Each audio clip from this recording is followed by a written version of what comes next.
It's 7:32 p.m. on Tuesday, January 16th. I'd like to call this regular meeting of the Darien Board of Finance to order. First item on the agenda is going to be public comment. We have some guests in the audience who I think are all here to talk to various issues. Is there anyone dialed into Zoom that has any comments? Jack, can you hear us? Yep, and I have no comment. Thank you. Okay. Yeah, that was just a sound check, Jack.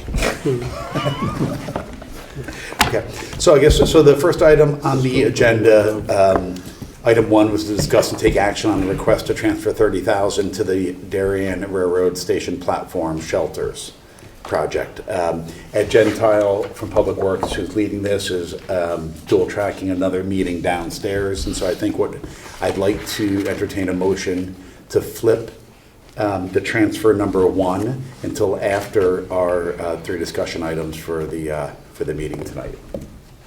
Dan moves, Rob seconds. All those in favor? Great.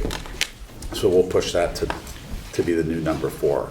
So the next 3 items are all involve the HHR Building Committee and the increased appropriation that they're seeking for to handle the increased cost of the bids that came back on these 3 projects here. You know, we discussed these back in our December meeting, and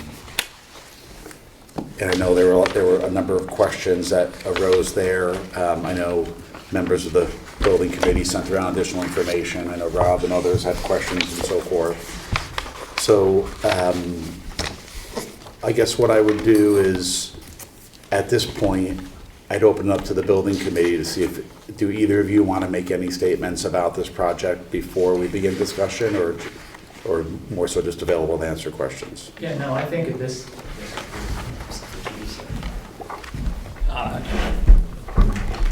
this, point, I think what's most appropriate is for you guys to answer questions or ask questions to us. We had provided additional information, like you said, after the December meeting.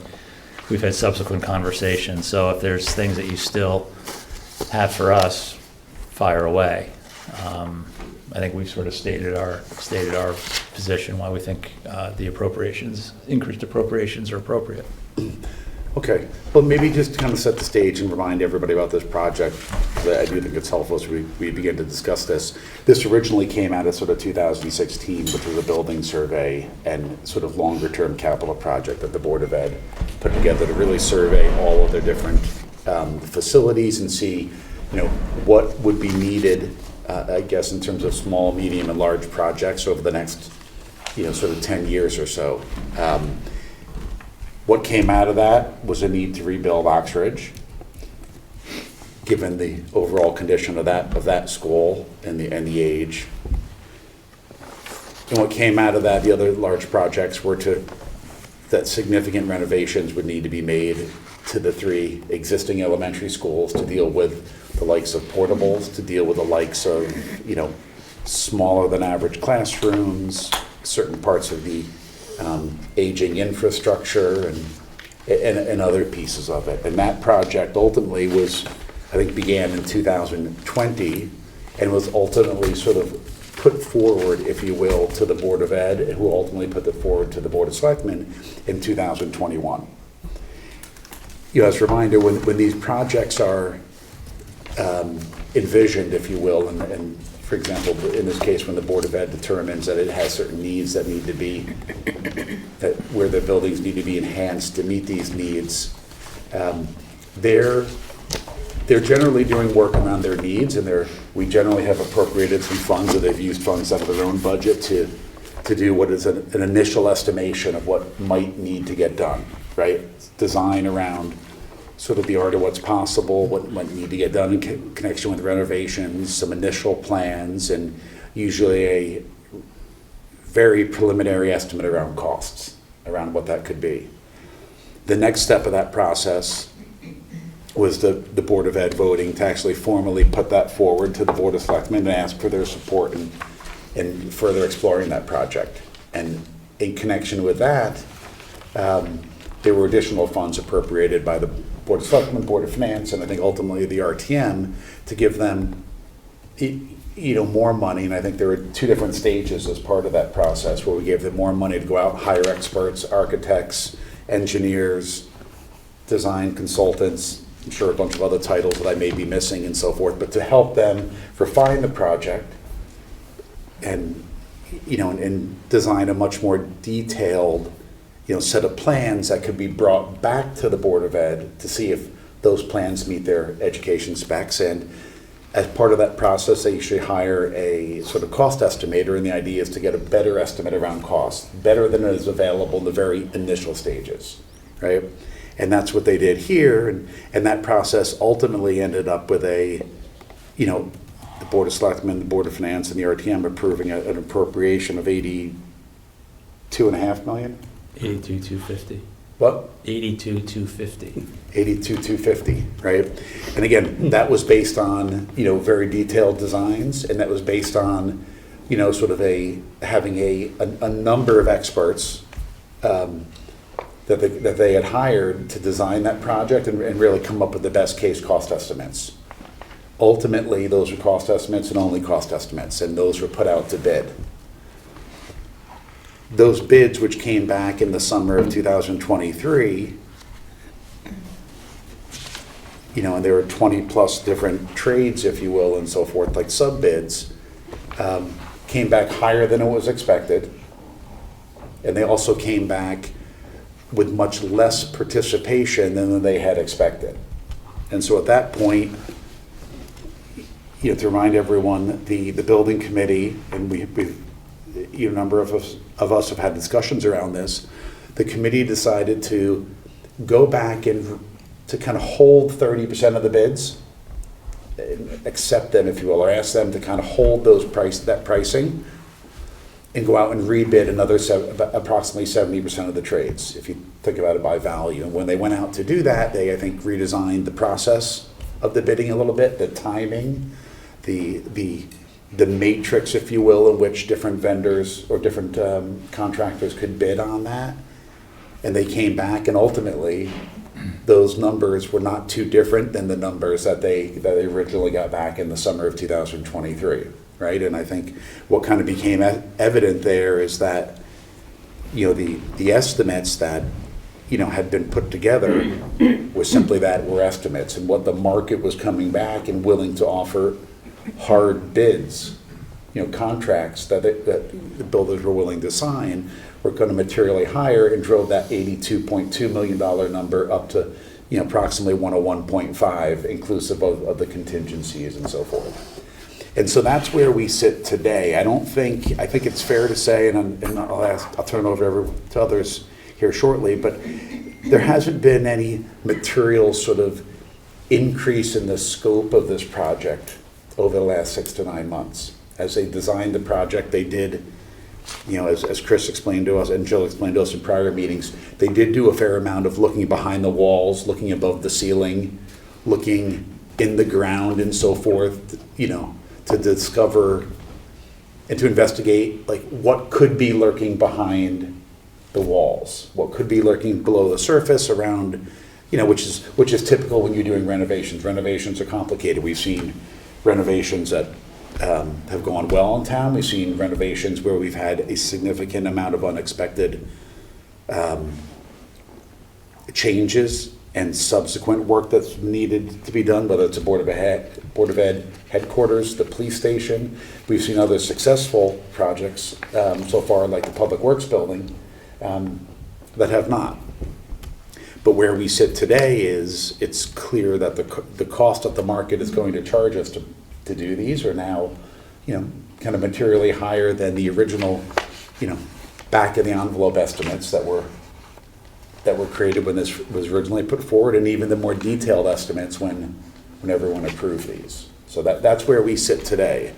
In terms of next steps and so forth, the reason they're in front of us tonight for us to amend and restate our existing appropriations and bonding resolutions is that they have all those bids that came back originally over the summer and then some late in the fall are generally good for another few weeks. give or take, by which they need to sort of either sign those bids and move forward with this project, or if they don't, they run the risk of having to rebid. So I think what we need to decide here, as a board, is if we're going to support the incremental $19 million worth of appropriations that they're asking for. So I'll pause there. So I'll just start, and I'm sure everybody has something to say. I'll just start, and I am supportive, because I'm less focused on how we got here and more focused on where we are and where we're going. And where we are is, in order to partially renovate these 3 schools, it's going to cost us $102 million. If we focus on what are the alternatives to that, as I understand it, one alternative is to fully renovate the schools, but not build new schools, but to fully renovate the schools. But that can be a 2-step process. That if we choose later, or the Board of Education chooses later, and the town chooses later, that we want to fully renovate the schools, the estimate for that is $30 to $35 million. So if we authorize the 101.5 tonight, we are not committed to that 30 to 35, nor are we precluded from funding that 30 to 35. So to me, the Board of Education has ed specs. The building committee has said to meet those ed specs, it's going to cost us 101.5. If we choose to expand later, that's fine. But what I don't want to do is unnecessarily go down a path where we're going to put all the work that's been done and set it aside and start over and look at alternatives that go beyond the ed specs. That's not our charge. I mean, if the Board of Education has given us ed specs and the building committee has said we'll meet those ed specs for 101.5, I can't see a more cost-effective alternative. And all I see is much more expensive alternatives to doing that. So I'll stop there. I have one outstanding question that I haven't touched on yet in the process. Given the money that we spent and effort we made around security with our school system recently, what work was done by the committee on the basis of security to determine that we had the best plan?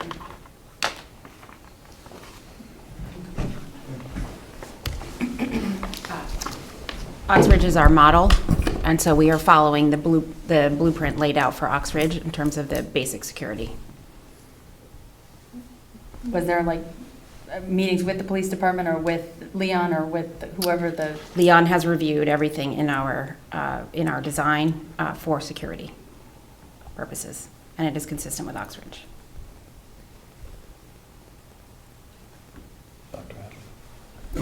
No, just one. Okay, that's one of the, I'll call it, equities of this particular project. Has equities of instructional practices, spaces, and security, because it's very much in line with the Oxbridge standards that we have in place, and actually that we either have in place or will have in place for all the schools, elementary through high school. Thank you. Okay. And just to finish it, the security, the bringing this security in these schools up to the Oxford standard is part of the, is one of the components of the increase, is the component of the increased cost, because that was not something that was spec'd prior to the 82,250 appropriation we asked for in November, December of 2023. That came to us afterwards. So that was in effect an add-on as one of the increases in our scope refinements, if you will. Yeah, to clarify the language, it's in the ed specs. So, but it had not been. The design had not been done yet. We had the schematic design, but it hadn't been designed to the degree. Right. Yes, just to clarify the language. Can I ask that you speak up a little bit, because Yes. our audio is just through the phone. Not hearing, yeah. Oh, it's Thank not you. coming through there at all? No, because Zoom is only through the phone. Oh, thank you. Is Channel 79 recording? Are they? Yeah, Channel 70, it's being broadcast live on 79, 79 is recording it. But we do have 2 participants in Zoom, and they said the audio is fading in and out. Chris, I have one question for you. You know, some of the questions that I've been asked and that our board has raised is, you know, we're doing, you know, kind of directionally, we're touching 70% of the building, if you will. Some we're creating new, some we're significantly overhauling and modifying, others a little bit of a lighter touch, if you will, and some a little bit even lighter touch, but we're touching about 70% of the building. As you think about the other 30%, and we, you know, as we sit here and think about like the staging of buildings, of when we need to kind of do more work, are there large investments for the remaining 30% that you think, and I know you're not the Board of Education, maybe Jill can speak to this as well, but do you think there's a lot of work that needs to be done in the remaining 30% to meet the school's sort of minimum or desired ed specs? Yeah, I mean, I think in the 70-30, we're throwing around the 70-30, and we're also throwing around the 101 and the 35 million, right? And those, there's a lot behind each of those, okay? So there's aspects of these schools that are being 100% renovated. The roofs, we're doing 100% of the roofs. We're not doing 70% of the roofs, right? So you have to look at it on kind of a blended basis. There's new construction, there's renovation, the MEP systems, the HVAC, the electrical, and the plumbing is going to end up touching 90 plus or minus % of the schools. So it's not just, there's just, oh, it's 70% and 30%.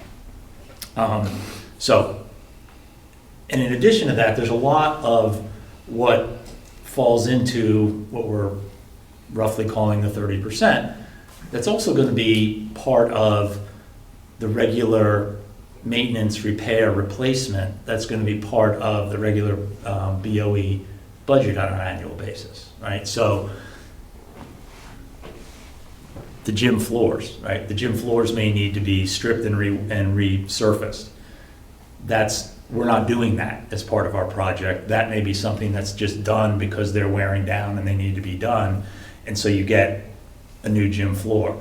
Fixtures in bathrooms that may need to be replaced because they break or wear out.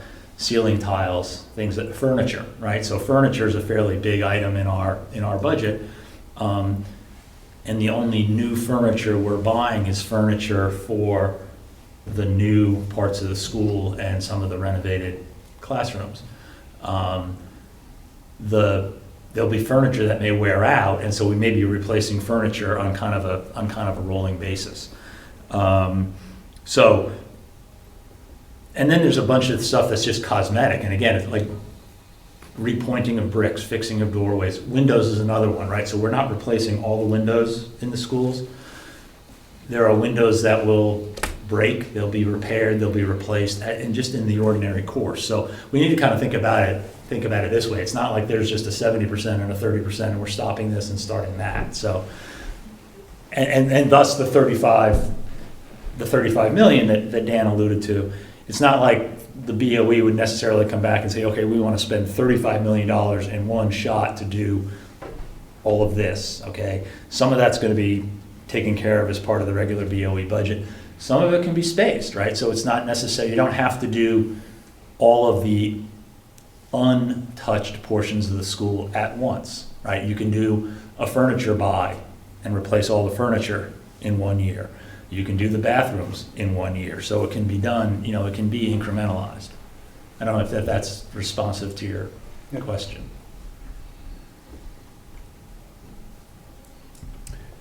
Question, Dr. Adley. One of the things that kind of, I'll use the word hung up on, if you want to call it that, is the original ed spec is 2016, right? So now we're post 8 years. If you look at the ed spec from 16, does that still meet your requirements for now, right? Just that question? Yeah. Yeah, totally. So If there was anything, honestly, if there was anything that didn't meet those educational specifications anywhere along the process, I would have to be vocal about it and have to bring it to the board and to the committee and so on as well. So those still apply very much so, and those are being met through the project. Okay. No additions, no. Just to clarify the language, the original master plan was in 2016. The actual ed specs were voted on in 21. Okay. 2016 was also the existing conditions study, right? Yes. Right. I also have to note that I rewatched the presentation to the Board of Selectmen from December and noted that the architect, when he was talking about the additional 30%, said that the additional 30% didn't mean that 100% of the buildings would be renovated. It was just the additional 30% to provide an equal experience in every classroom, I think was the way he put it, or something along those lines. So it still wasn't 100% renovation, and the price tag of 30 to 35 was based off of a $600 per square foot number, which is very, very rough. Right, until you get into actually designing what that additional renovation is going to be, Yes. right? So, and I think when he said 100% is not going to be touched, so for example, there may be masonry that's outside that's not touched, right? So you're not at 100% because there may be sidewalks, there may be brick pointing, things like that. If you were to do everything that, could conceivably be renovated. How would you guys, Jill or Chris or even Dave, as you think about sort of as you progress through the building, top to bottom, side to side, where did you, I don't want to say, I guess maybe draw the line as sort of, where did you sort of stop in terms of thinking about, do we move to HVAC? Do we create a little bit of additional basement here? Do we redo where did you kind of draw the proverbial line, if you will? Can you describe that? Well, I think the line was the ed specs, right? There was a series of design meetings where the architect, Dr. Adley, Kevin Monret, the school principals, Jill, Jameson, where there was a lot of, that was, well, okay, the ed specs say this, and the principals, for example, had wish lists, and can we have this, can we have this, can we have that? And then we also had, for example, the ARB had input. Right, and there was people giving us input, P&Z had input, and we took that input and we had to then try to balance that against what the ed specs were and what we thought was cost effective or not cost effective. So there were a number of items where we're like, yeah, that'd be nice, but, and maybe we see how the project is going, how we're staying relative to budget, maybe we can add that later. But there wasn't like one point where we said, okay, we have to stop, or, and we were also very, very cognizant of a concern that was raised by the Board of Selectmen, by the Board of Finance as well, and also in P&Z, to not value engineer the project back from the ed specs, right? And to create a top of the line product for the town, that there had been some instances where people felt like some projects were overvalued engineered, and that we were trying to avoid that problem. I think the other area that I would add to Chris's thorough explanation is that there were requirements once we started touching things. So once you do a new build, for example, and you take up a certain amount of ground cover, then you have to actually look at your drainage. So at that point, because we put an addition on each of the schools, we therefore had to take a look at drainage, because you have to drain from off of that new impermeable surface. And once you touch drainage, you might as well be thorough about it, not half, that's not a polite expression, but you might as well be thorough about it. So that's an example. Another example, you mentioned basements, Jim, for example. There's a basement underneath the new additions. The P&Z prefers that mechanicals not be up on roofs, partly from a sightly perspective. Also, it's easier to maintain the roof if your mechanical's not actually sitting on it. So underneath the new additions, there are basements that host the mechanicals. At that time, we also noted that we had taken a lot of the floor space for class and student-facing work, and we were able to, given the size of the basements, add some additional storage down there. So that's the other place, I think, where once you start to build in order to meet the state requirements and or sometimes the local requirements, we had to touch certain things. I mean, there was an example, there was one of the additions that, one of the add alternates that we were considering, that was a ARB request that was part of landscaping. It was a series of benches around the campuses, which, the estimates for those came in high. They were going to be stone granite benches. The estimates came in high, and we've decided to defer that. I mean, there were cases where we did that, where we didn't think that making that decision negatively impacted the educational experience or somehow pushed us out, had us not meet the ed specs. I'd also say that the ed specs not just help us sort of draw the line, but it also helped us hold the line on some things. Some of the things that were precious in this project was equity of spaces, right size in classrooms. And if classrooms were already right sized, they relatively were not touched. But right size in classrooms is a huge big equity issue. The equity of the library spaces, which is the academic hub of each school, had to be renovated. All of those just had to be renovated. And then the sort of trickle-down effect of bringing subjects in from those portables and making sure that holding the line on equity of security measures for the kids. Those were a couple where it helped to be prioritized, I feel, anyway, in addition to your term for drawing the line a little bit. I think some of the questions you're hearing up here is people wanting to get very comfortable that we're clearly meeting what we need for basically today and as far in the future as possible, right? Because if we're going to make an investment, we want that to have as long a useful life as possible, right? If we're going to bond this stuff over a long period of time, we want to make sure it can hold up. I think I think it's also fair to say that, we've had some absolutely great home runs in terms of new projects here, like Oxridge, one of them. I think that's a product of good design, great building committee, a lot of thinking, and a facility that was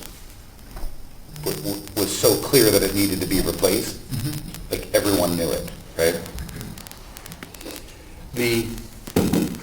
But we've also had experiences like things like the police station or like the Board of Ed district offices and so forth, where we've done somewhat significant renovations, and it's proved that either the way the renovation was designed, or because, as our first selectman has, reminded us, a lot of value engineering has been gone in historical projects, right? And that's created, all that's really done is kick the ball down the road and created a much larger expense. So as we think about like how you guys have kind of looked behind the walls, through the ceilings, through the ground, to how have the architects, the engineers all gotten comfortable that we're not going to miss something, and either during this process there's going to be a big unknown, or we're going to be left with something that's a what if 2 or 3 years from now?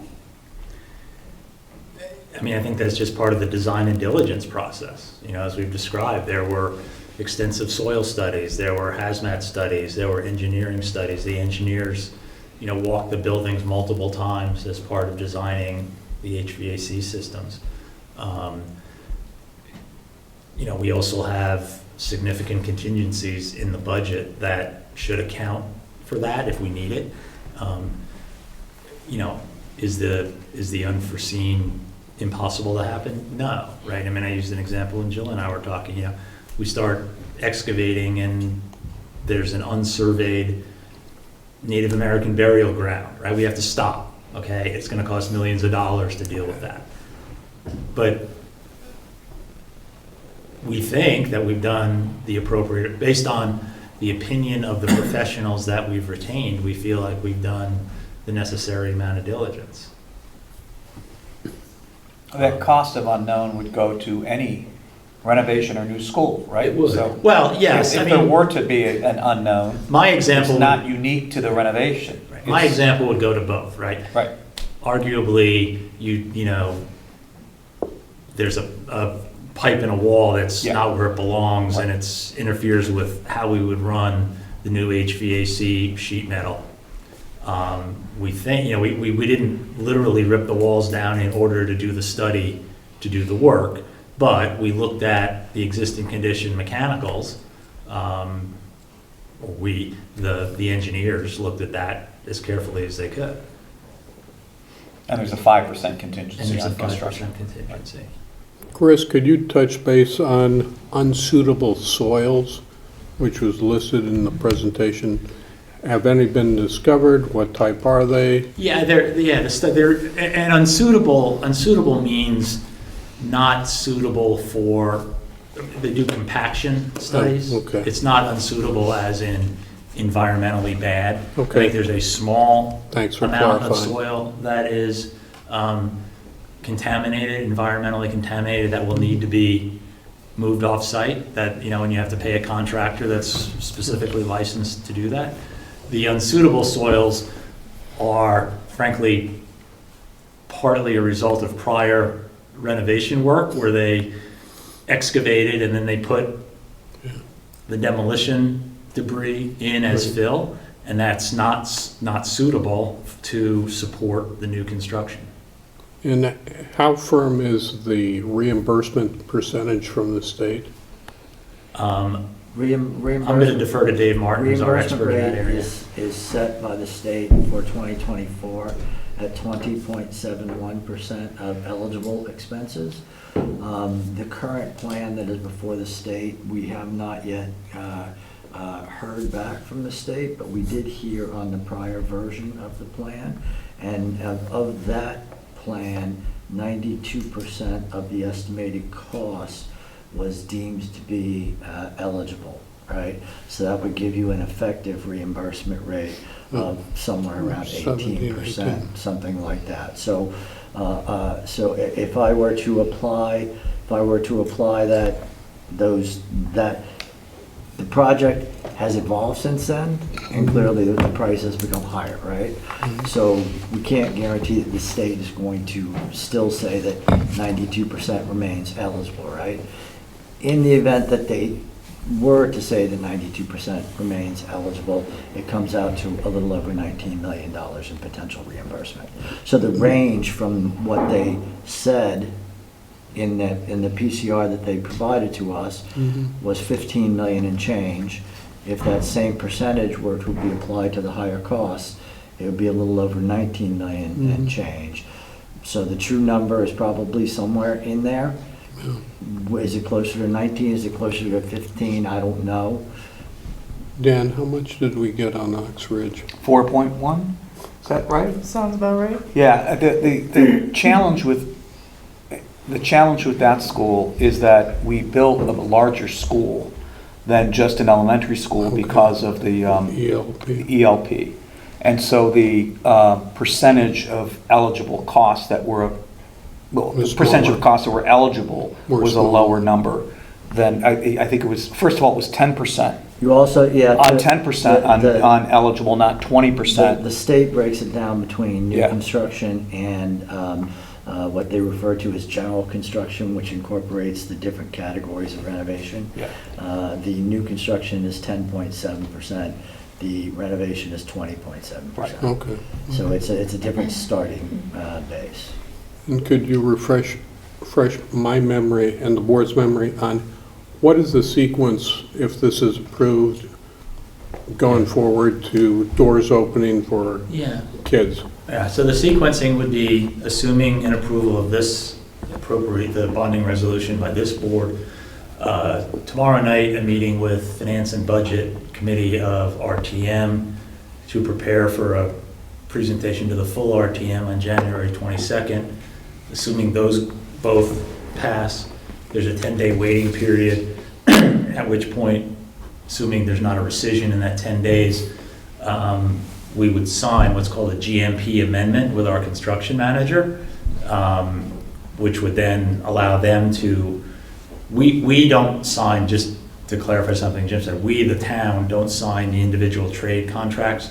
The construction manager does, and they do that pursuant to us authorizing them in an amendment to their construction management agreement, where they provide a guaranteed maximum price contract. Now, a GMP is subject to increase for things like change orders. If we decide, after all, we do want nicer bathroom fixtures, just to pick that out of the air, that'll be on us. That wouldn't be in the guaranteed maximum price. And also in the event that you described earlier, when we open the wall and we find out that there's a pipe in the place that the HVAC vent is supposed to go, right, then it becomes a change order that falls Becomes off. a change order, correct. But again, the protection on something like that is the MEP and the contractor put forth its bid based on a full set of construction drawings and engineering drawings. So there's protections, or my Native American graveyard example wouldn't be covered by the GMP. Then really it's a matter of beginning the staging of construction. Some of what we had actually started last summer when we anticipated that we would start construction in August of '23. So things like, putting together, starting to get moving playgrounds, starting to get a specific plan for how classrooms would be moved so kids could stay in school while work was being done. Getting this, starting site preparation work. I think the idea would be they would start site prep work as soon as school let out in June of '24. And then it would be intensive amounts of work during the summers and the breaks with a goal to have construction finally completed in August of '26, so that kids would start school in September of '26 Okay, in completed projects. thank you. David, I'm not sure if this is a question for you or for Chris. When Sorry? we were thinking about the renovations, did the reimbursement rate of 10 versus 20 get considered that at all? The what, I'm sorry? So David was talking about new construction's at 10% or less, Yeah. and renovations is at 20% or less, roughly, if Yeah. I'm saying this correctly. Did we ever throw that as a consideration when we went the renovation route versus a possible rebuild route? No, because the mandate that we got was renovate. There wasn't like a you building committee decide which way to go. The mandate we got was renovate, so we went with it. And it's worth noting that the state, the state has approval over every step of the way here. So it's worth noting that the state has already approved the 82,250 appropriation. And really what we know those dollars are locked in and approved by the state for reimbursement. Again, depending on the eligible cost formula and the percentage, et cetera. So in terms of what we still need to get state approval for, it would just be for this incremental additional appropriation. And where does that sit in the timeline you were just talking to Paul about? We would submit that. We submitted, once we knew that there was going to be a little bit of different work from the previous approval, and we knew that there was going to be an increased cost, we've submitted virtually all of the paperwork other than the evidence of the town approval of the increased appropriation, because the way the state works is the state won't consider your project for reimbursement until the town body has committed to fund 100% of the project. So assuming you got nothing from the state, there were dollars appropriated by the town body. So in terms of, That has to be submitted by June 30th, right? We'll submit that. We'll submit that Well, in early just for February. everybody to know, Yeah, right. that is by Yes. June 30th. Yes. so Chris, is there any concern with the new cadence of how when we're gonna submit the incremental cost, or I guess resubmit the entire project, the timing in which we get reimbursed? Is that any materially different than what the timing would have been under the old timeline? No, it shouldn't be, because we would make submissions, because again, they've approved the 82,250, right? We would start work in the spring of 2024 and start submissions as we start work. So we would start burning down, if there was any delay at the state level in terms of this additional 19 million working its way through the legislative process of the state, there's 82,250 that we'd have to burn off first. Got it.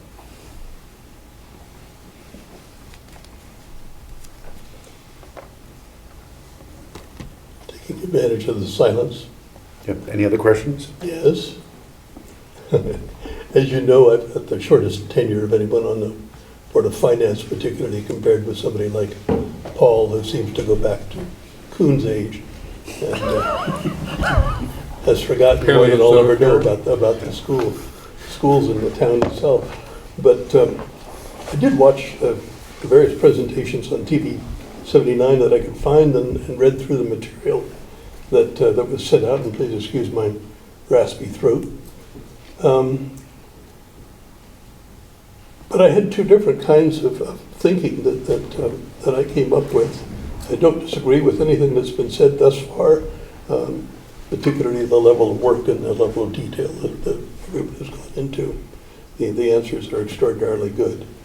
However, I went two different directions, and neither the building committee nor the Board of Education, excuse me for reading this is the way I organize my thoughts, neither has been asked or taken upon themselves to consider the scope of the original task assigned to them years ago, and has for the better part of a decade substantially focused on developing a project based on renovation, as you did, as you've said, David, and everyone else has said in the room as well. Over that extended period, however, the proposed cost has escalated from an original rough working estimate of 61 million to 77, then 82, and is now north of 100. Again, I have no problem with the 100 number and how it was reached. It's just simply what has happened. The project will renovate approximately 70% of the schools, while the timing and cost of the residual 30% remains unquantified. As has been repeatedly emphasized, the dollars are anything but trivial. Board of Finance's role is not to question the educational specifications or the color of paint on the walls, but as Jay-Z said and has said several times, but to ensure that the town capital in the aggregate is invested wisely, not merely today, but over the foreseeable future. A healthy debate has properly ensued regarding whether the concept of limited renovations, particularly amid skyrocketing costs, continues to be wise, or whether scope alterations, including various permutations involving rebuilding, should be substantively analyzed, particularly given the protracted passage of time.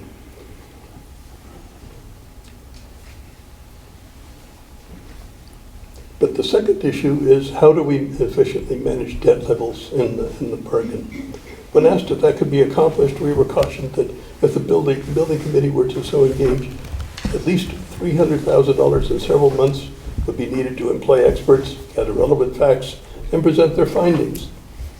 However, the substance of such an investment in time and money inadvertently demonstrates the continuing gap between what has been presented and what is necessary to make a comprehensive, fully informed recommendation to the town. Project cost estimates are not the only phenomena that are escalating substantially. On the heels of Great Island, town debt will be venturing into uncharted waters, although unrelated to the HHR project per se, yet equally relevant to the Board of Finance, are other calls on capital through the foreseeable future, including Middlesex and high schools, the unrenovated portions of HHR, Tokenique, not immediately perhaps, but looming somewhere on the horizon, Town Hall, flood control, infrastructure repairs such as bridges and dams, rolling stock for fire stations, and on and on and on, to say nothing of Great Island and parks and recreation projects. Then there is that black swan circling over the horizon, what's out there that we simply don't know about.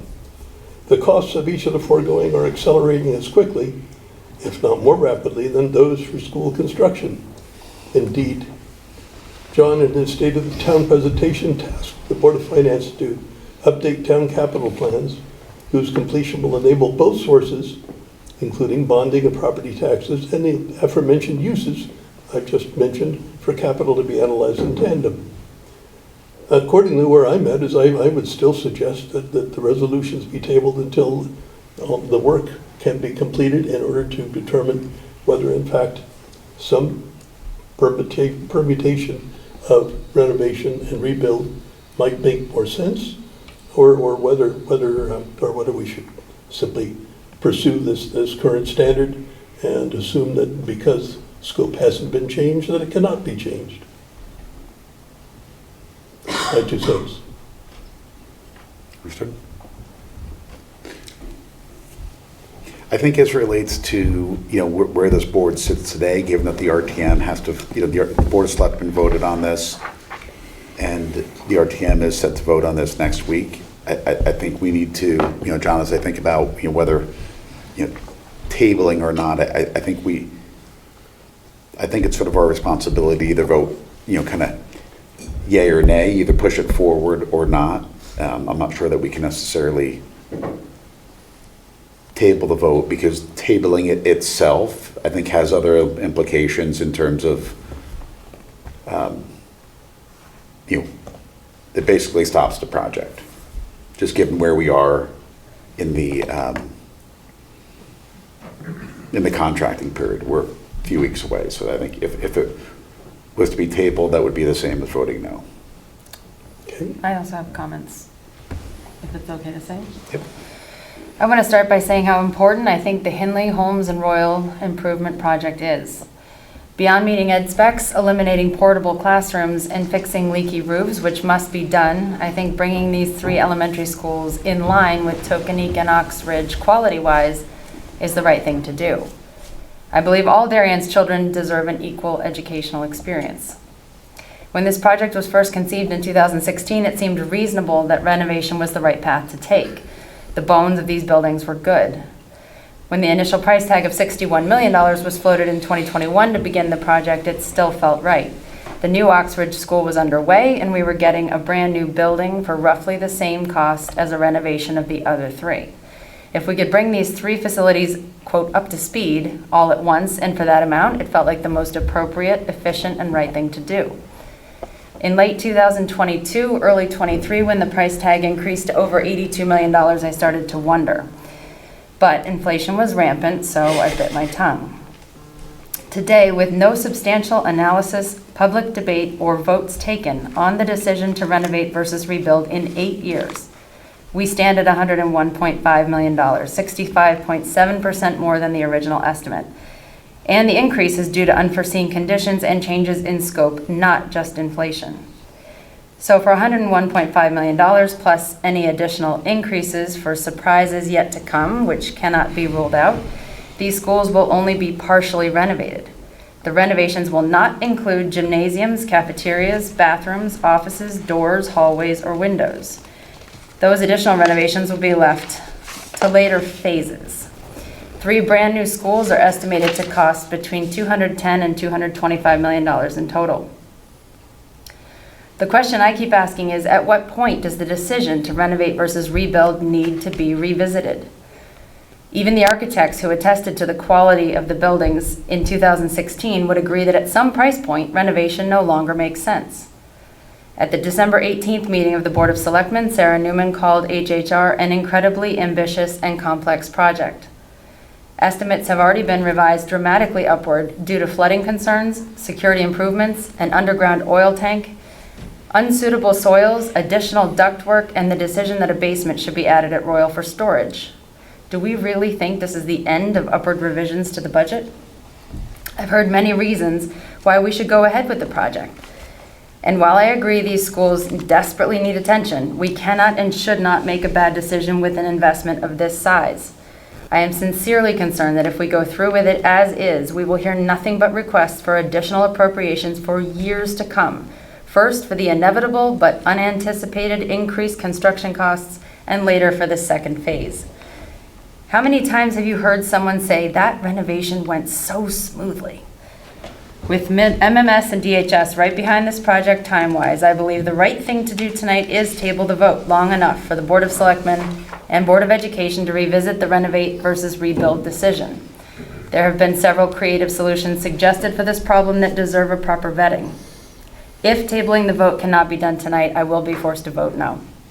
It is my hope that by waiting just a little longer and taking one last look at this, we can potentially save ourselves money, headaches, and regret. Thank you for listening.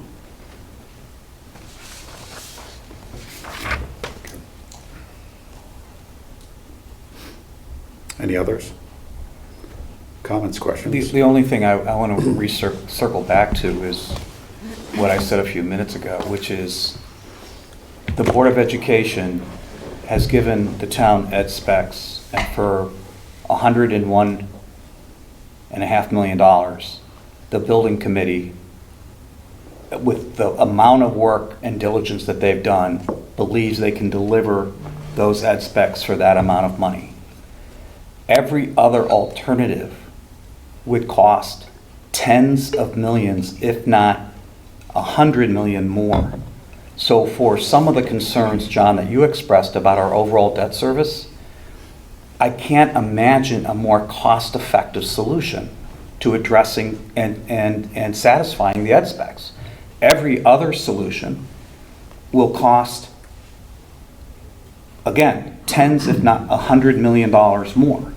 So I'm not here to second guess the work of the building committee.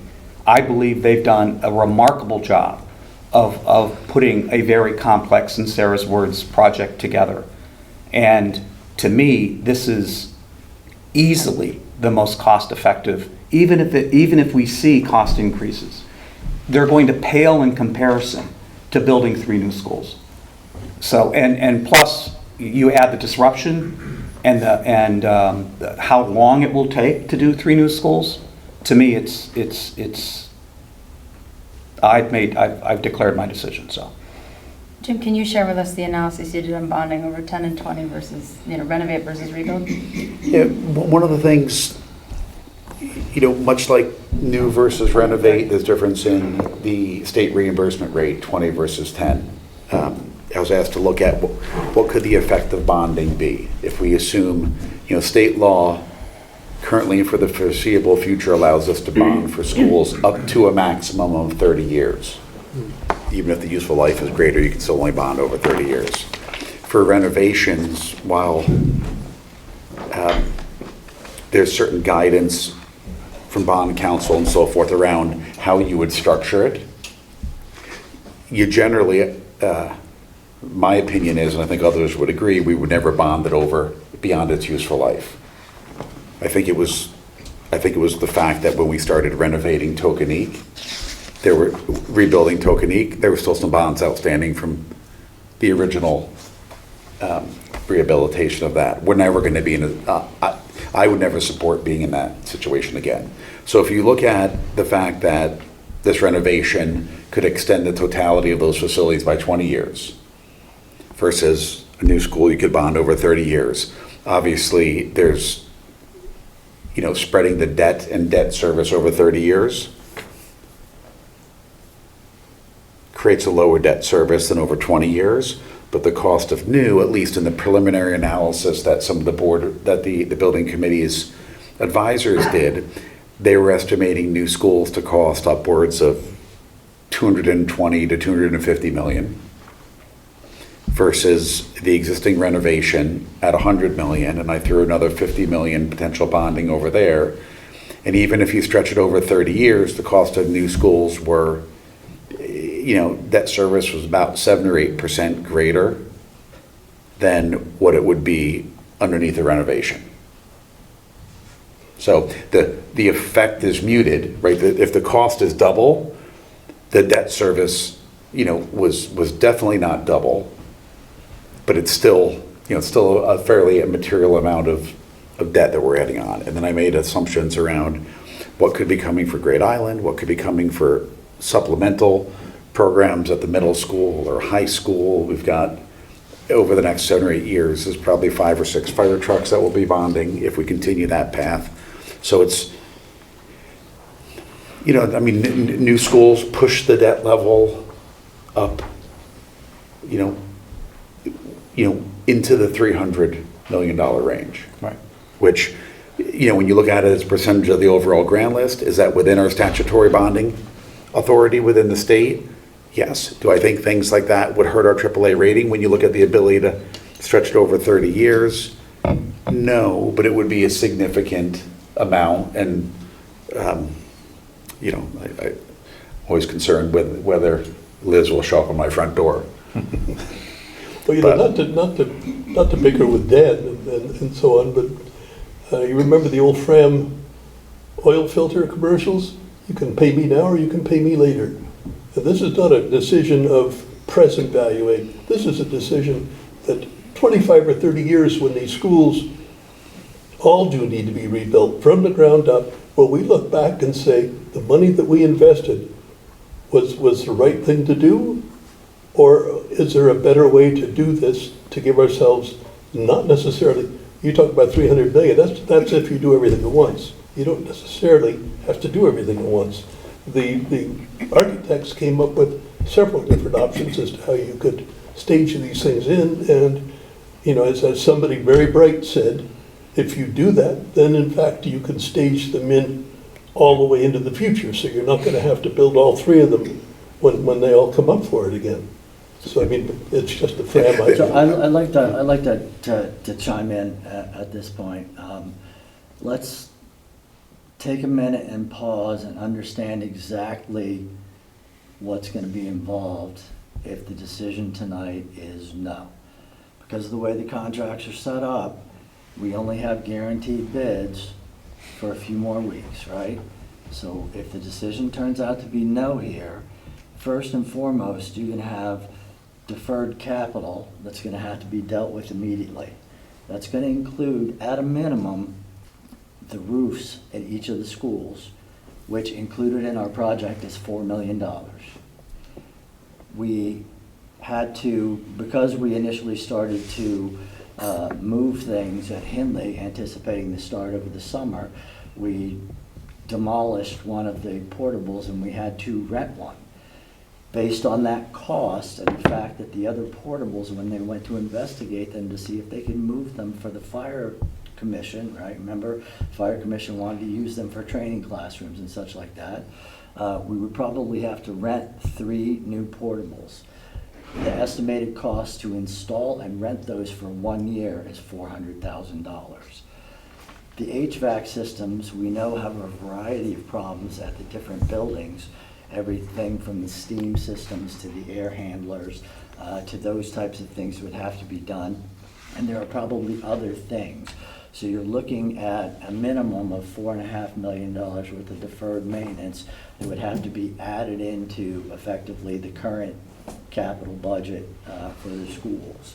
And then if you want to have an apples to apples basis for comparison on a go forward with the new build versus the renovation project, you have to start from the beginning. You got to develop new ed specs, you got to form a building committee, you got to hire an architect and a construction manager, you got to develop the plans, you got to get approvals through P&Z, ARB, and the state to get it all done, and then you got to get bids. I don't know exactly, I don't know how to estimate how long it would take to get the ed specs and get the building committee set up, right? But a few months, I don't know what that number is. I can tell you that from the time our committee started working with KG&D on conceptual drawings to the receipt of the construction drawings, the first set of construction drawings, which subsequently had to be revised, was 12 months. So you're going to push this project 12 to 15 months out, and then you build the first school, and you're going to take 3 years to do that, and then the second school is going to be 3 years after that, and the third school is going to be 3 years after that, and then you have Middlesex and the high school that have both been delayed by another 10-year period. That's just to make sure everybody understands what all of the consequences are of deferring. The last thing that I will say is the HHR committee has already spent $3.6 million doing all of the groundwork to ascertain, and with all of the various testing of the buildings, the soils, traffic studies, environmental studies, all those kinds of things. If you change the plan and go new build, you're going to pay for all that again. So the soil studies go right out the window. Whatever dirt was there is all going to be different, so you have to Well, the analyze it. location that you're going to dig in is different, and because the location that you're going to dig in is different, you have to test the soil in the location that you're going to dig, not the location you were going to dig. Because you got to test for environmental problems in the soil, as well as the compaction tests and other things like that. And probably some stuff that Ed knows about that I'm not remembering. And that timeline is one possible timeline, right? There's the option that at least is put on a piece of paper that says we could potentially consolidate 2 schools into 1, or you could build 2 schools at once, I'm guessing. I mean, I think there's other options. It's not like that is necessarily the exact path it needs to take. Well, to your point, it may not be 10 years, but it's at more than 1. You're delaying everything at least 12 months. More than the 3 years that the Yeah. HHR Right. project When is. was the Oxford Building Committee seated? Do we know? Does anyone know off the top of their head? You probably know. Well, it was seated prior to my joining the Board of Finance, so I joined it already in progress, but I believe it was 2018. 18. And we finished it in, 23. Chris and Jill, maybe one other question for you. Sure. When the cost went from 82 to 102, was there any pause by anybody to go, do we rebuild? did it ever pop into anybody's head? Like, I know the spec is there, I get it, I get the whole ed spec, it's out there, right? But at some point, and I think and I will just say I'm not as eloquent as Taylor, and I think John did on this. My unhappiness on this is, at some point, and I think I'm partially to blame for this too, because, the number got to 82, right? No one kind of stops and went, should we, we got the spec in front, I get that, but from a higher aspect, if you want to talk about that, either Board of Selectmen, Board of Finance, or Board of Education,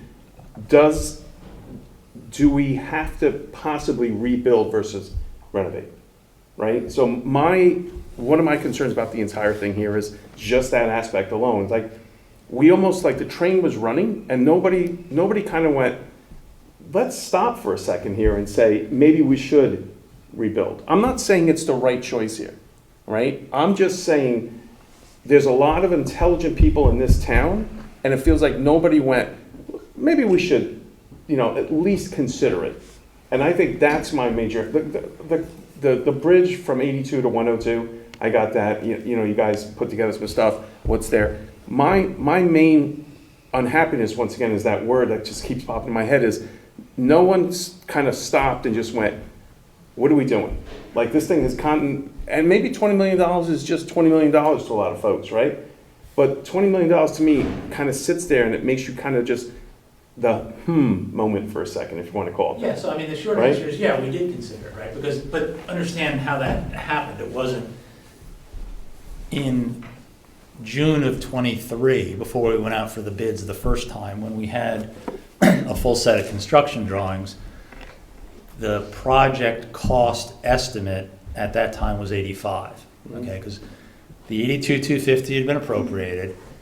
Then they did a full set of construction drawings in the spring,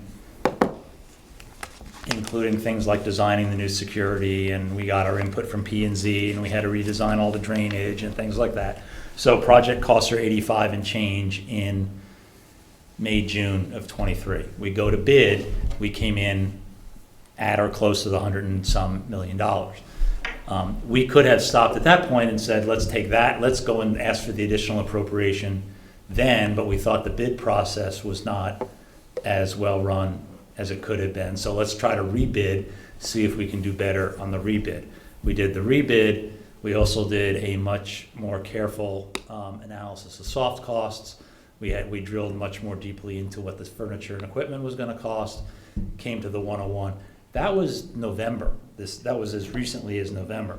The HHR committee had a series of meetings as we went through that, and analyzed where we were as a result of the second bid, and the decision by the committee. Because again, all the committee could decide to do was to go and seek the additional appropriation. Again, our mandate is only to renovate, right? Right. We had no choice. Our mandate was to renovate. And then all we could have done at that point was go to the Board of Selectmen and say, we're at 101, we don't think we should go any further. Stop.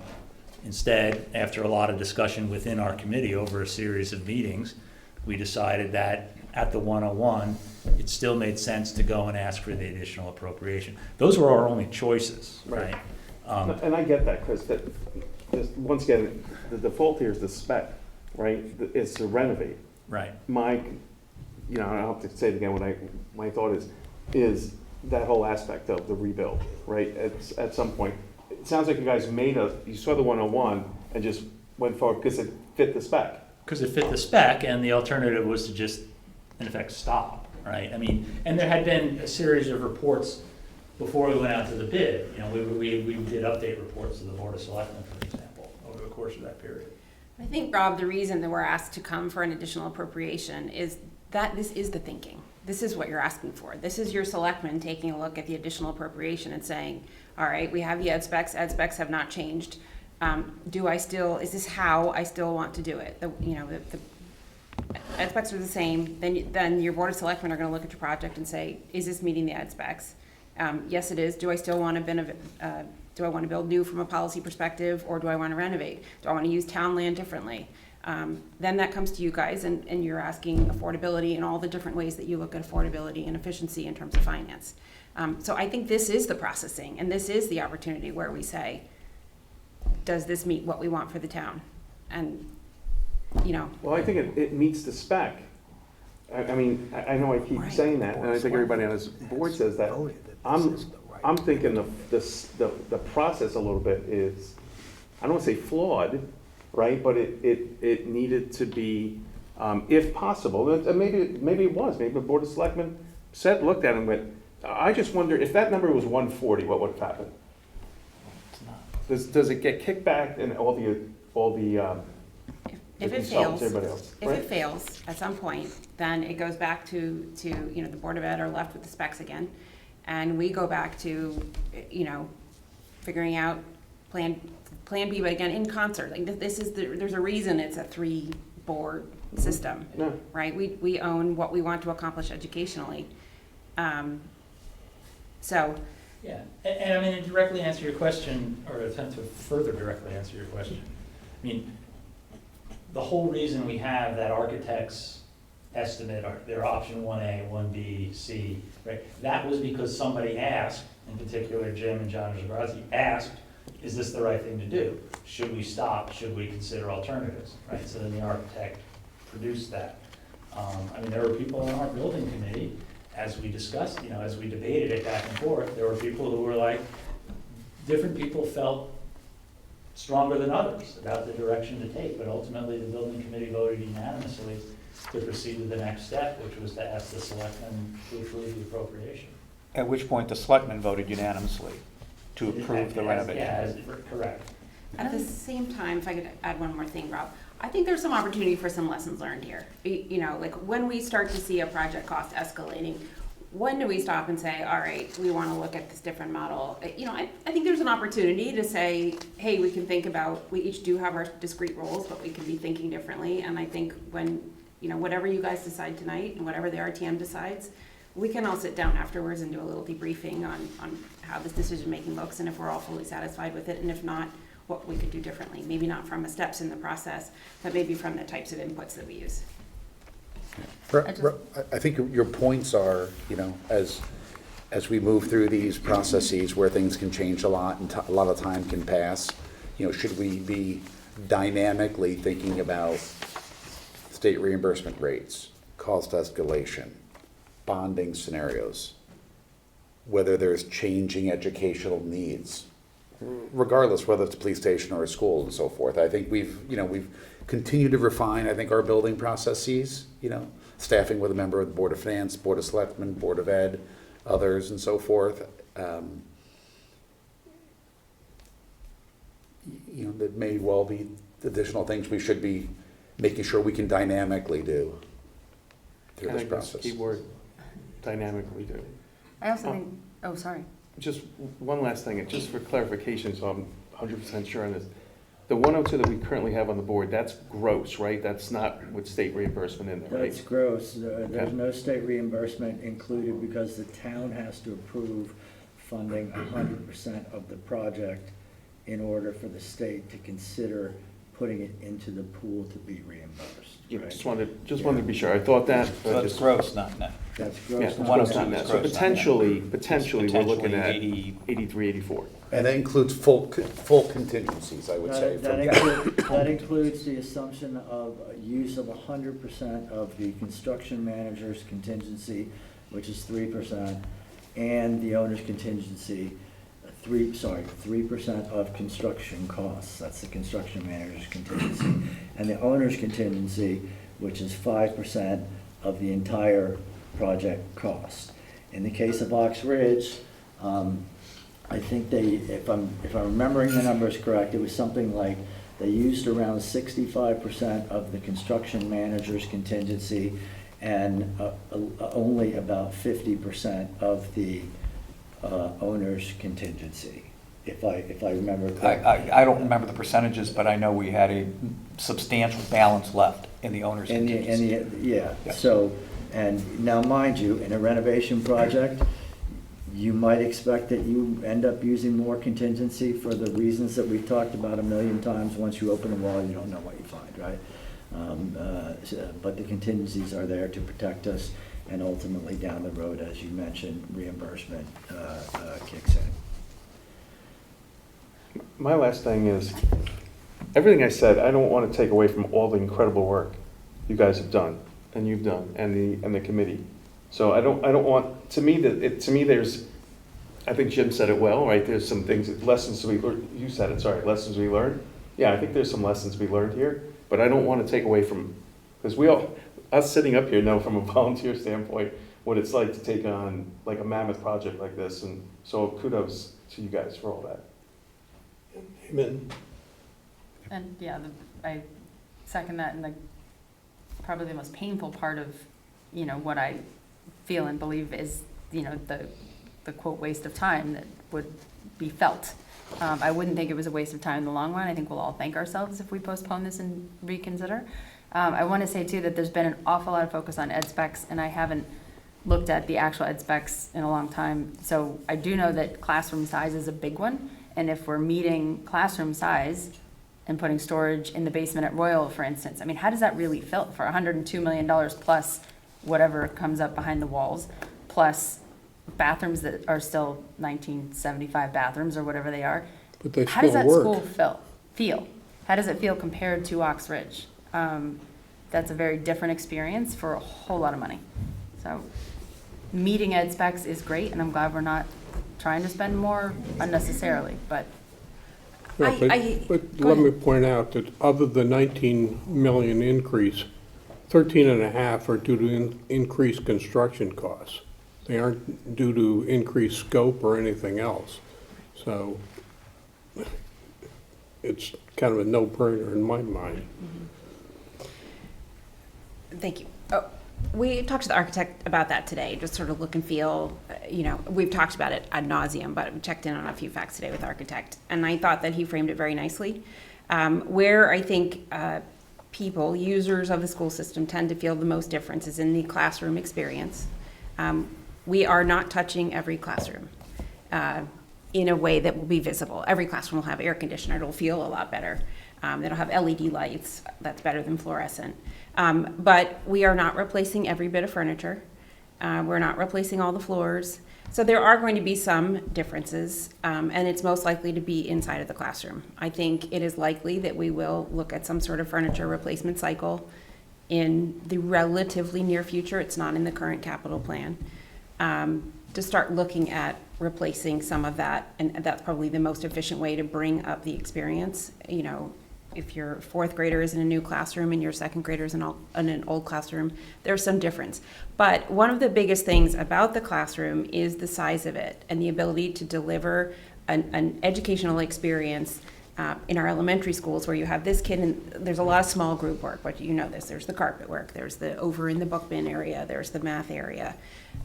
So I think one of the biggest changes that we are making is those right sizing of classrooms. So I just want to emphasize that that's a very important part of the project, because that enables us to use our elementary classrooms in a consistent way across the district. We are also going to have a consistent number of resource rooms across all of our elementary schools in the district. And I think that's a really important part of how we use the classroom. Is realistically there's some difference depending on what building you're in. At Tokenique, there's a difference from what Oxbridge is experiencing today. We cannot completely control for all of that. So I want to say on the one hand, these specs are based around the classroom experience. There is some difference, but at the same time, some difference is part of just running a school district with buildings of different ages. So at the one hand, I want to acknowledge it, but I don't want to overinflate it, because I think we're providing educational parity. Okay. Well, thank you, and I appreciate you. Go ahead, Paul. The building in which you're sitting was the original Darien High School. It was built in 1927. I went to junior high here. It hasn't been renovated. It has been renovated since then. The bones haven't really been touched. So I trust that the bones of Hindley, Holmes, and Royle will stand up to the test. Okay. Well, I appreciate your time tonight and the questions. Our role is to sort of approve the financing and make sure the town can pay for it. but it would be, I think we'd be remiss if we weren't also considering the project as a whole and making sure we understand the needs and it's meeting it, just like you guys would be remiss if you solely looked at educational needs and didn't consider overall process. And what I would say is, as we take a vote here and we move forward, I'll use the word dynamic again. These are 3 complicated projects, right? Important projects. So if or when things come up, we should continue to keep the open dialogue, because as our first selectman has said, we don't value engineer things. If things come up, let's have, sort of dynamic conversations about what may or may not need to happen, so we make sure we continue to make smart decisions. Okay? Do we, because 2 of us have requested it, do we need to vote on whether or not to table it? Or is that just Well, denied? Somebody has to make a motion. Yeah, it's on our agenda, right, to discuss and take action. So what I will do at this point is entertain a motion, and if there's a motion made to vote on it and there's a second, then we'll have to hold a vote, kind of per Robert's rules. So at this point, as it relates to the increased appropriation related to Hindley Elementary School, I'll entertain a motion regarding the resolution to increase an appropriation for the planning, design, and renovation of the Hindley Elementary School from $27,550,000 to $33,479,045, and to authorize the issuance of bonds and notes to finance the appropriation in the amount of $33,479,045. Dan moves. Is there a second? David seconds. So, we had a lot of questions before the motion was officially moved on this individual project. Are there any other questions or design on the Hindley resolution? Okay. All those in favor of this resolution, please raise your hand. All those against, please raise your hand. And anyone wanting to abstain? Okay. Rob's abstaining. Oh, okay. So the motion carries 4, 2, and 1. Oh, wait. Okay, and we're doing these individually, Jen, right? Because each Yes. one, while we talk about it as HHR, each one is a unique project here. So next, I will entertain a motion to move the resolution to increase an appropriation for the planning, design, and renovation of Holmes Elementary School from $25,600,000 to $34,003,800, and to authorize the issuance of bonds and/or notes to finance the appropriation in the amount of $34,003,800. Is there a motion to move? Paul moves. David seconds. Is there any further discussion on the Holmes resolution? No. All those in favor, raise your hand. All those against, please raise your hand. And all those abstaining. Okay, so the motion carries 4, 2, 1. Okay, last one. I'll entertain a motion to move a resolution to increase an appropriation for the planning, design, and renovation of the Royle Elementary School from $29,100,000 to $34,007,890, and to authorize the issuance of bonds and notes to finance the appropriation in the amount of $34,007,890. Is there a motion to move? Dan moves. Rob seconds. Okay, is there any further discussion on the Royle resolution? Okay, all those in favor, raise your hand. Okay, all those against, raise your hand. And abstentions. Okay, the motion carries 4, 2, and 1. Okay. Thank you all for your help and discussion tonight. Thank you. Okay, we're going to go back to item 1 on our agenda, which was transfers. And Ed, thank you for kind of waiting around here. This transfer is related to the Darien Railroad Station platform shelters, and it's to discuss and take action on the request to transfer $30,000 Jen, from the parking fund, right? Correct, parking capital. Sorry, the parking capital fund to the project fund. Ed Gentile, Director of Public Works for the town of Darien. First, I want to apologize for coming back here. 3 months ago, I was in asking for a transfer to cover the cost of this. As I've kind of spelled out in the transfer document, giving the background of getting quotes, honoring quotes, and changing the quotes, the shelter company has come back again and asked for an increase. So I'm here asking to transfer additional funds to cover that increase. I did put at the bottom the total overall appropriation, if this is approved, would be $245,000 for 4 of the shelters. And if you recall, 3 of them will go on, they're going to the Darien train station. 3 will be on the New York bound side. 1 of them will be on the New Haven bound side. Current total cost from their estimates and their quotes, and the quote that I did receive from them was in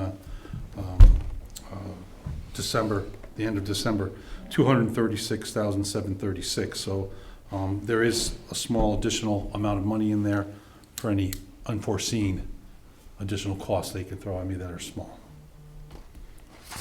Hey, how was this vendor originally chosen? And how are they able to confirm a quote and then almost immediately thereafter bump their price? I probably can't answer the second question very accurately, other than to say my same question to the sales lady was what you just asked me, and her quote was, I did check, but the finance group came back to me with a new quote for the additional, for the shelters. So they were chosen by the DOT. The architect that they used to do the design for the station had gone out and met with different shelter vendors.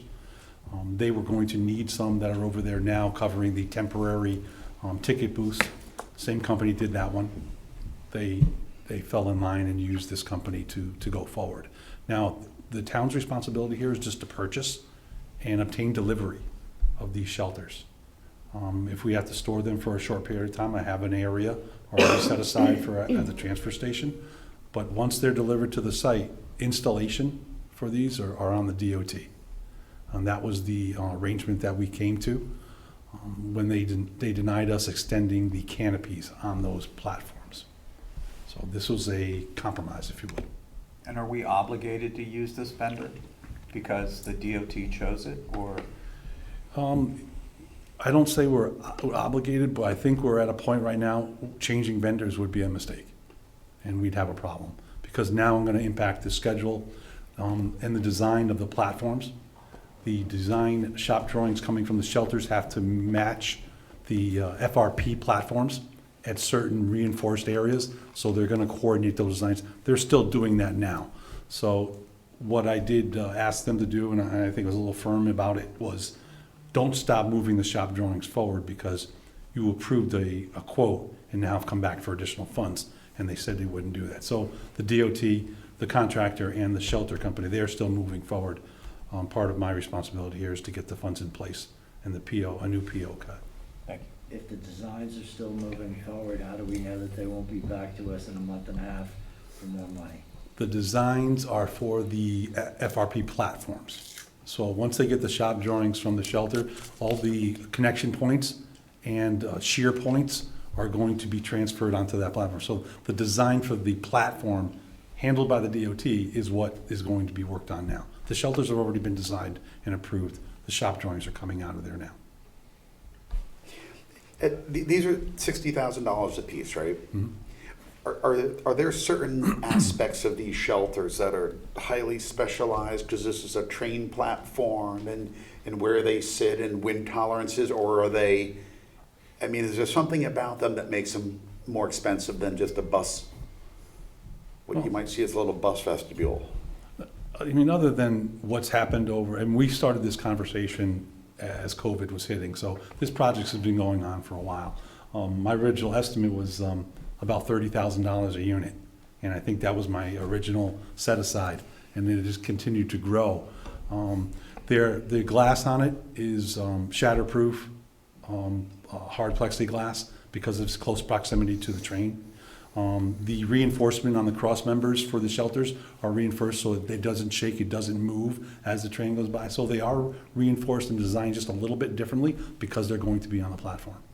And things like vandalism and so forth, where we've seen like keying of this stuff, are these, I got the anti-vandalism glass and the metal pieces on the outside. okay. And then lastly, I mean, given that are these the same type of shelters that exist up and down Metro North? A good one to take a look at would be the at Nerone Heights, New Haven bound side. It's pretty much the same type. And the state doesn't, much like we do with fire trucks and other thing, like negotiate with one vendor, that any town that buys it, you're gonna be the sole source vendor and we can get some type of bulk pricing? I generally think that they roll this into the contractor's responsibility and his contract. So as part of the design drawings, you need to find a company that can build you this shelter. But when you get the shop drawings, we have to approve them. I think that's what they've done now. They don't buy the shelters separately for themselves. I don't think they're in the shelter business, if you will. This is something that came out because we saw one at Nerone Heights, and I thought this would be a good compromise for the Darien train station. I'm struggling with this a little bit. You mentioned the attachment points and the load-bearing nature for the platform per se, right? The platform is still in the design phase. So is there any chance that the structure or design, load-bearing placement of that platform is going to change such that the type, size, nature of these units would change? Is there any element of the platform design that could change that would impact so that the units we are approving tonight would not fit the design that ends up coming out? Not that I'm aware of. Not that I'm aware of, and I don't believe there is. I don't think there's something that that you would design in the platform that would impact the shelter. As a matter of fact, I think it's heavy-handed the other way around. That shelter is going to dictate where they make the connections, where they reinforce the FRP, where they put additional cross-membering in the platform itself, so that this shelter is firmly connected to the platform and does not move. And when we sign this contract, do we effectively get a final contract? This is the final number? I told them I'm not coming back again. But it's still not guaranteed. It says, as recently as I got it, I've come to you as quickly as I can, and that's all I can do. But when, I mean, are they guaranteeing the price if you sign by a certain date or no? They told me if I can get this approved and signed by, well, within a month or two, that they were holding this price, and I said, I'm not coming back again. And why do we need to buy them before the platforms are finished? I forget, is it? The shop drawings have to be designed, and that's part of the purchase price and purchase process. They're going to be looking to install these starting the second phase, which would be, second phase would be September 2024, so somewhere this time next year, they're going to be installing them on the west end of these platforms when they start those phases. Hey, Ed, why'd they turn us down for the extension of canopy? That's a really good question, and I don't really have an answer. I think it was money. I think at the expense of putting canopies that an additional 500 feet, 450 feet on both sides was expensive. Yeah. They're 900 and something feet, maybe almost 1,000 feet of platform on each side, and I'd say about half of them are covered by canopies. And Jen, this fund, is this the fund that currently has, how much, is just 800 odd? No, you don't have that balance. But is this gonna materially deplete it or not? No. Okay. No, the And capital fund is very healthy. And dollars in this fund come from parking fees, all that type of? Correct, parking permits, parking tickets, daily parking in the train station lots gets allocated to the parking operation fund. And then per our expired lease with the state, we have to move a minimum of our revenue over to the capital fund. And so it's built up a bit. Ed spends a lot of it on capital, but we do have some that's unspent and reserved for. And as a reminder, other like, items. the money that we kind of collect from all this can only be used to kind of be put back into capital at the train stations or in parking lots. It can only be used on the operating side to kind of run the To run the lots. lots, plow the lots and so forth, so. Yeah, any other questions on this? Really quick, sorry, back in the canopy question. Sure. So if the state had done the canopies all the way down, that's their expense, right? So. I would assume it would Just have been answer my theirs. own question. Yeah, Okay. I see where you're going, Rob. Yeah. Yeah. Well, if they change that level, you know, you have them call David right here, so. Okay, so I'll entertain a motion to move $30,000 from the parking capital fund into the shelter project fund. Rob moves, John seconds. All those in favor? It's unanimous. Thank you very May I much. ask Ed an unrelated Yeah. question? Ed, how we doing on the dam underneath the Riggs Island Bridge? Riggs, whatever it is. Riggs Island, thank you. If I was to explain to you the process with FEMA, being a little bit slow and methodical, they are. And we are addressing their comments as they come, and they come every 6 to 8 weeks. But as I've told our consultant, $1.5 million is $1.5 million, and we will spend as much time and effort to get that so that we can replace that dam. So right now, we are waiting to hear back, and we are as close as you can possibly get without approval of making sure that they've approved the project. So Not in your wheelhouse, so to speak, but have we figured out who owns the land? I can't answer that, no. I don't know. Might be something I- following it's- I up. think we know who owns it. It's- We just don't know where they are, or they're not alive anymore, but. All I know is I have responsibility about maintaining the bridge and the dam, and I've been given that direction. Yeah, benefits of a triple net lease. Okay. John saw some beavers in and around down Dam Henry, and he just wanted to know what was Chewing going on on. it. A little chilly for them, but they're getting their work done. Yep. Thank you very much. Okay, thank you. Okay. Thanks, Ed. Next item is going to be thanks Ed, the financial report. Not much different from the last time we met. One thing I do want to point out, property taxes, the tax collector has said that through December, she's actually about 1% behind prior years. But she expects to make that up in January. She thinks it's more a function of people holding on to their cash a little longer because interest rates are higher, so they're not paying in December, they're waiting, and she expects that they'll pay in January. So we'll have better numbers on that once we meet in February and we have the closeout of the January collection period. But I think the numbers will be good. Investment income, what you have here is just through November. We didn't have all of the statements in and analyzed by the time I put this together. So we are at just over $2 million through November, which is about $287,000 better than budget. So we will significantly exceed that. And then town clerk revenue, we're at just over $1 million with $760,000 remaining because we did get a large conveyance with the transaction on the Ziegler property. On the expenditure side, things are tracking as expected. No surprises there. There's really not much else that I wanted to call your attention to. So if you have any questions on anything, I'd be happy to answer them. Oh, one thing I do want to point out, parking fund, the parking operations fund. Ticket revenue down a little bit in December because of the holidays, but overall, we're seeing that ticket revenue is increasing. Is that ticket or just like parking, daily parking? Violations. Violations are good, maybe. That's fair thing.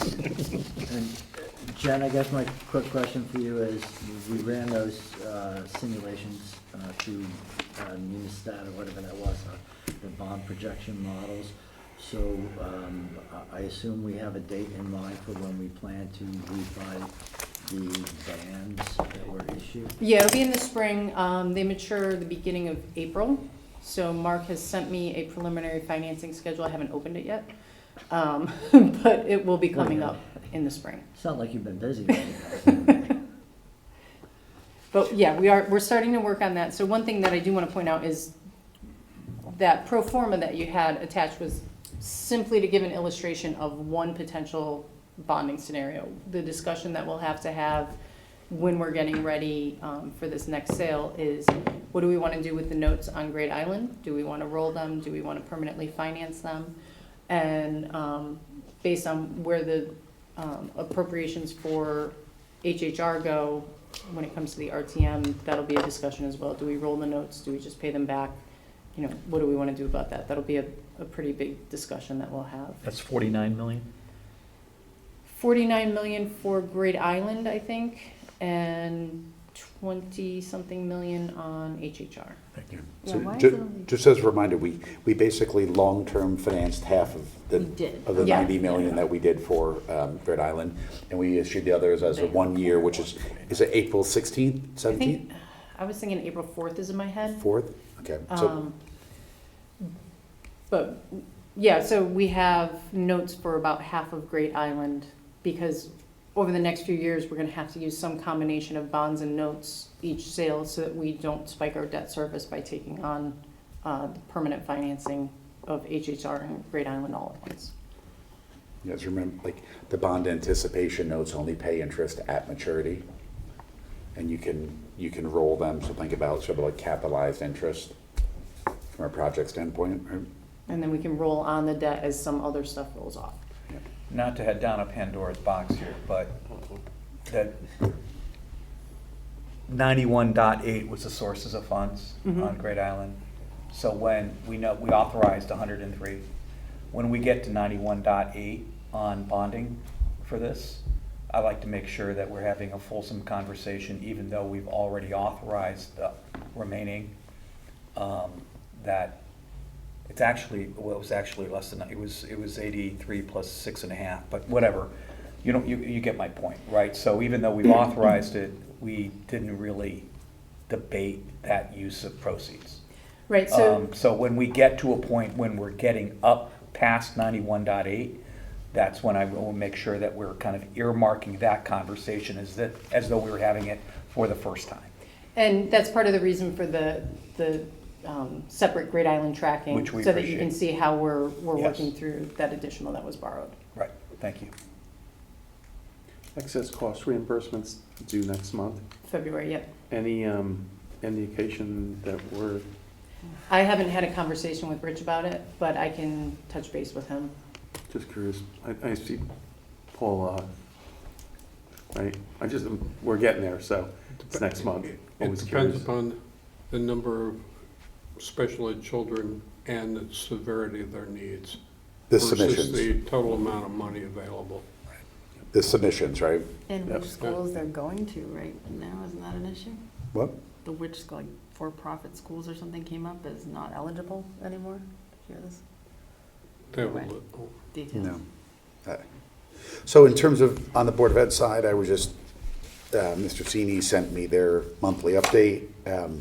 The Board of Ed, forecasted negative balance has kind of, you went from 600 to 800, and it's kind of come down another $200,000 from October through December.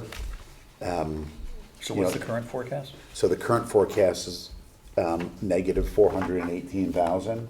Again, that's not a deficit in their actual money. They have Right. That's a enough forecast. money to run the schools. This is if 100 different variables played out as expected, they could be 418 short, but he's continued to, in terms of as they manage teachers, other operating expenses and so forth, including revenue, that number has continued to come down. Anything particular driving that? The largest sort of, if you look at the general education, the forecasted balance is around 200,000, and the special education balance is around negative 630. They had a number of, I think what they refer to as like unilateral outplacements, where more students than was expected were outplaced at sort of private education facilities and so forth, and that helped to drive up the costs. And I think to Paul's point, based on what the reimbursement ends up being, that the net cost to the district can, well, it's a little bit unsure. Well, the state has only allocated 150-some million, and based on the claims, if they exceed what they projected, the amount of reimbursement to the respective schools could be decreased proportionally. Is there any expectation, they moved that from, over a decade, it was 141 million, and they just Yeah, moved that one? It was about 140, 141, and I think it's up about 160 now. But that was only within the last year that they increased it. But they increased the level of reimbursement from, it's now 85% for Darien and Trumbull also, and 88 for the middle Dergs, and 91 for the lower Dergs. Got it. But that's all still watered down by, if they fund it with 160 and there's 200 submissions, then everyone's getting 80% They're more than of those numbers that Paul just They're more mentioned, than right? 200 submissions. So Many we'll, more. we'll watch that. Obviously the Board of Ed's sort of right in the middle of their budget, so I encourage everybody to kind of watch that closely.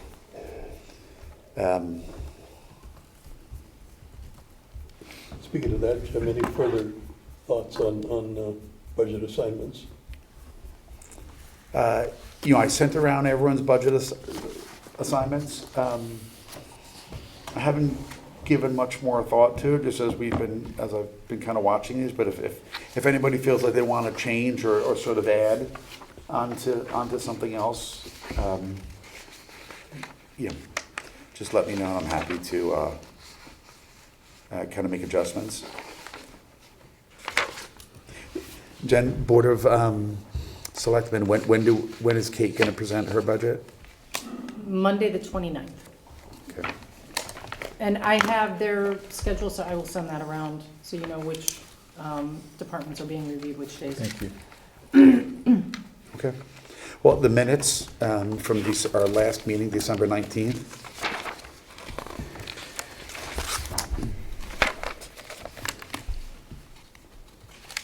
I have one correction. It's Alec Wigan, A-L-E-C. He's a classmate of mine from junior high. From this school right here? Yes, you're sitting in what used to be the library. Jen, can you make that Yep. X be a C? This would not pass the new specs for a learning commons environment. Not quite. Okay. We- And, I thought Paul was just showing off again. yeah, just No, because showing he's my been elected on age. this board longer than anybody else, Right. right? Okay. So all those in favor of approving the minutes from December 19th as modified with Mr. Wiggins' first name? Paul moves. Taylor seconds. All those in favor? Abstain. 6 in favor, 1 abstain. But reminder, you can vote if you think they're accurate. I wasn't reviewing that particular meeting for accuracy. All good. Special assignments, any update on HHR? How long do you have? Rob, anything from you, I think, on audit, anything? We're done, right? We're We done, got I the- just need to schedule The call, the call, I'll see what yeah. CLA Can you has throw a couple available. of dates around for John and I and Yep. Mr. Palin? Can do. Trying to get an hour with him is difficult. I sent you all around there's been a lot of press. Stanford just completed its fiscal '22 audit, and someone just sent to me Yeah. yesterday a copy of the action letter request I think John had asked for, so I'll forward that around. There was some, that was just one of these audits that was in the press for a long time, so. Just makes us appreciate the skills we have. Yeah. Very much so. Or as I like to say, don't be these people. Get 'em appropriate. Yes. Thanks, Jen. Anything else? Ox? Rich? No, nothing really Okay. on Ox. Taylor, Paul? Okay. Chairman's report, guys, thank you, everybody, for a lot of work went into a difficult discussion around HHR. I think,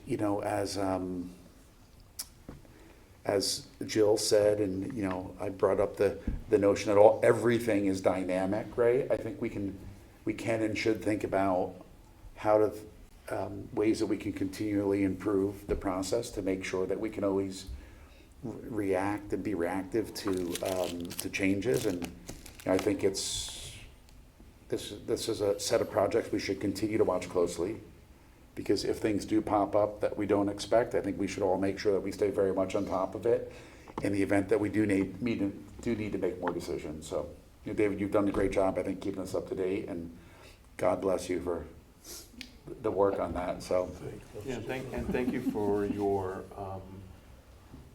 all the documentation, everything you sent out, all the recaps, much appreciated. It's as a chair, I can tell you, it's very enjoyable to have good, hard discussions around hard decisions, big decisions. In this case, the largest ever sort of capital project this town has taken on. And I think it's good that we sort of challenge ourselves and always look to review and re-review the process and make sure we're making the right decision, because we only get one choice on a lot of the stuff. And I think your suggestion along the way somewhere was really good, that we consider a policy when presented with a project of this type and size to always do a renovate versus rebuild analysis at the outset, so that when we do hit a threshold of whatever we have deemed it to be, we revisit it automatically without having to. Yeah, one of the things I'd suggested is if there's some dollar amount or percentage of a building that we're working on, if we should be allocating, purposely to a building committee some extra funds to have a little bit of a shadow analysis done, because it really is, all of these decisions, like the point about the state aid, the point about sort of the future maintenance that we may need to do, the part about the bonding, 20 years versus 30 years, while a purist could say the Board of Ed designs the specs and they care about nothing else, and the Board of Selectmen looks at what the right decision is, we only say for whether we can finance it and how we should finance it. The reality is we all make these decisions together, and I think we've all the boards have moved in a great manner, in that there's a lot of sort of cooperation and dialogue between them to help us get to good spots, and we should continue. And I think a lot of that is a result of, I think how the 7 members on this board sort of engage with people on our counterpart boards, and the amount of time that we spend with them. I think it creates a very healthy working relationship. So thank you all. With that, I'll entertain a motion to adjourn. No new business? Oh, no new business.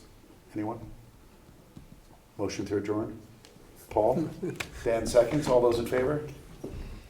Stand adjourned.